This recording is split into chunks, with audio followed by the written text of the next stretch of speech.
Shalom Bapak Ibu Saudara yang terkasih di dalam nama Tuhan Yesus. Pada hari ini kita akan belajar firman Tuhan dan kita akan berdoa terlebih dahulu. Mari kita berdoa.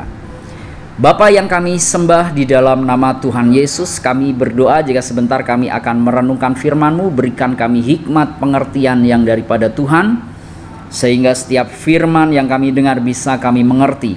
Terima kasih Bapa, di dalam nama Tuhan Yesus kami berdoa dan bersyukur. Amin. Saudara, hari ini saya akan sharing kepada Bapak Ibu Saudara tentang ketaatan mutlak. Kita tahu bahwa ketaatan mutlak itu di dalam Alkitab, kalau kita melakukannya dengan segenap hati, maka kita akan mendapatkan mujizat Tuhan. Nah, firman Tuhan terambil di dalam 2 Raja-Raja pasal yang keempat, ayat yang ketiga. Alkitab berkata seperti ini. Lalu berkatalah Nabi Elisa, pergilah, mintalah bejana-bejana dari luar, daripada segala tetanggamu, bejana-bejana kosong, tetapi jangan terlalu sedikit.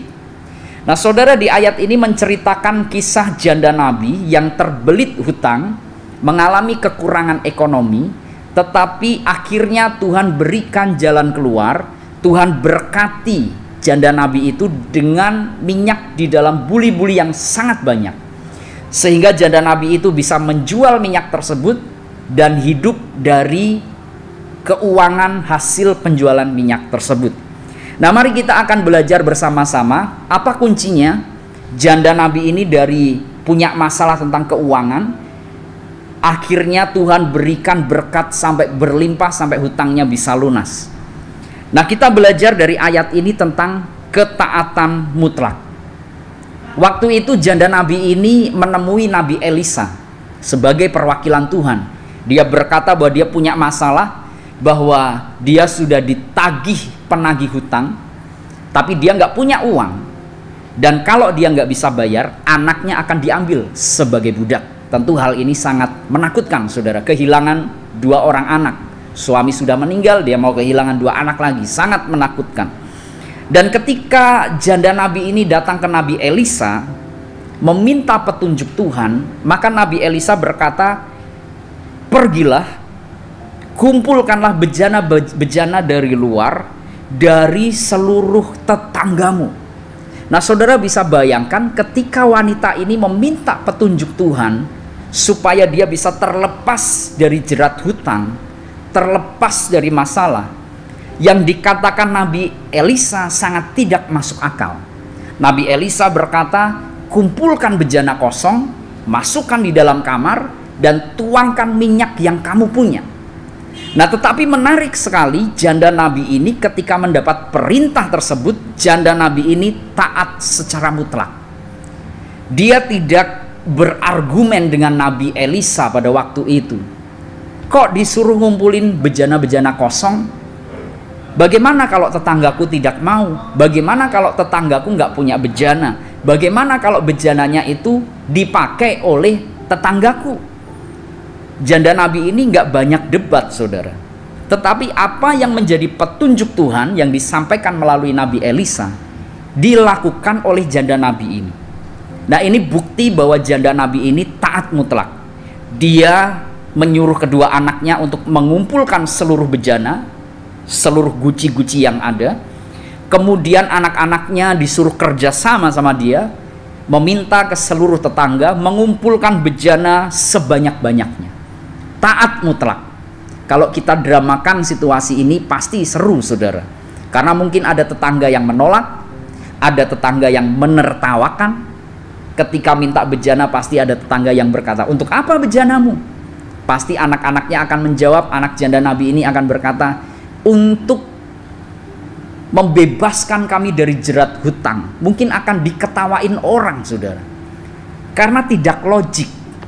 Tetapi perempuan ini dan kedua anaknya taat mutlak. Mereka kumpulkan semua bejana, mereka masukkan ke dalam ruangan, dan minyak yang sedikit yang mereka punya dituangkan, sehingga minyak itu dituangkan dan tidak habis-habis sampai semua bejananya penuh.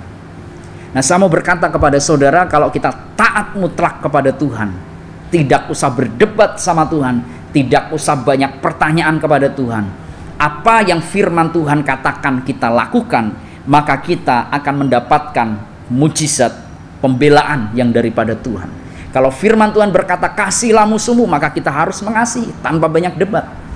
Kalau firman Tuhan berkata kasihlah Tuhan Allahmu dengan segenap hatimu, jiwamu, akal budimu, maka kita harus total mengasihi Tuhan, melayani Tuhan dengan sukarela. Kalau firman Tuhan berkata taburlah maka engkau akan menuai, maka kita harus berani menabur untuk Tuhan. Setiap firman yang kita dengar, lakukan secara taat mutlak, maka kita akan mendapatkan mujizat dan pembelaan yang daripada Tuhan. Saya ingat ketika Naaman waktu itu sakit, saudara. Dia disuruh Nabi Tuhan masuk ke sungai Yordan selama 7 kali, keluar masuk. Naaman adalah seorang petinggi militer, mungkin jenderal, dan dia disuruh keluar masuk sungai Yordan yang kotor waktu itu. Tetapi dia melakukannya, dan ketika dia melakukannya taat secara mutlak. Di ke-7 kalinya Naaman masuk ke sungai Yordan dan keluar, maka penyakit kustanya sembuh. Mari kita taat kepada Tuhan, karena ketaatan akan memimpin saudara kepada mujizat Tuhan. Tuhan Yesus memberkati. Mari kita berdoa. Bapa yang kami sembah, di dalam nama Tuhan Yesus kami mengucap syukur atas firman-Mu pada hari ini. Meteraikan firman-Mu di dalam hati kami dan ajari kami untuk melakukannya. Terima kasih Bapa, ajari kami untuk taat melakukan setiap firman yang Tuhan berikan kepada kami. Melalui firman Tuhan, melalui khotbah-khotbah yang kami dengar, dan melalui Roh Kudus yang berbicara di dalam hati kami. Ajari kami untuk melakukannya secara mutlak. Di dalam nama Tuhan Yesus kami berdoa dan bersyukur. Amin.